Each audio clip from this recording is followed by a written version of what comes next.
Dans le cadre de déploiement sur de très grandes infrastructures, il peut être intéressant de regarder les nouvelles fonctionnalités qui sont clairement étudiées pour des installations de très grande envergure, de type cloud privé ou de type data center.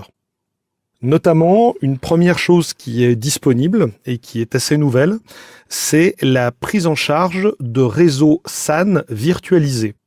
Donc, le réseau SAN, c'est un réseau spécifique dédié au stockage, auquel on peut accéder soit avec le protocole iSCSI, soit avec le protocole Fiber Channel. Et dans le cas du protocole Fiber Channel, cela nécessite sur les serveurs physiques des cartes réseau fibre, donc qu'on appelle des HBA. À partir du moment où vous mettez plusieurs cartes réseau fibre sur un hôte physique, vous allez pouvoir, si vous le souhaitez, les regrouper pour faire un réseau SAN Fiber Channel virtuel. Ce qui permettra ensuite éventuellement de le connecter à un réseau Fiber Channel lui-même physique, ce qui vous donnera une tolérance de panne accrue, mais surtout une très grosse évolutivité et la possibilité de traiter des volumes de données, notamment des écritures en rafale de très petits fichiers qui seront effectivement très importantes. On parle ici d'organisation de taille conséquente, puisque le Fiber Channel est une technologie qui reste très chère, autant dans la partie des cartes que dans la partie des switches Fiber Channel, qu'on appelle des fabriques, et dans la partie des SAN Fiber Channel en eux-mêmes.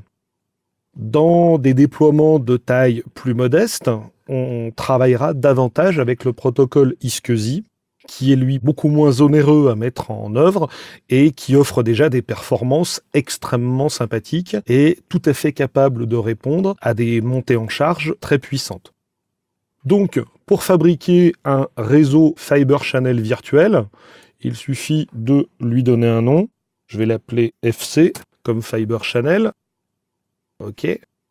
Et on me demande à ce moment-là d'y adapter un port Fiber Channel qui soit physique, c'est-à-dire une carte réseau, une ou plusieurs cartes réseau. Or, il se trouve que sur cet ordinateur, sur ce serveur, je n'ai pas de carte physique et donc de port Fiber Channel. Donc je ne vais pas pouvoir créer ce SAN Fiber Channel virtuel. Néanmoins, c'est une fonctionnalité qui est très intéressante et dans le cadre de grands déploiements, c'est quelque chose qui peut être effectivement très rentable pour vous. Parce que ce sont des fonctionnalités qui peuvent exister chez des éditeurs de SAN, mais qui vous coûteraient quand même beaucoup plus cher. Donc, pour cette partie Fiber Channel, c'est déjà une nouveauté intéressante. Retenez-la dans un coin de votre tête, dans le cas où vous vouliez faire évoluer vers des clouds privés ou des gros data centers, ou alors que vous disposez déjà dans votre entreprise d'un SAN en Fiber Channel.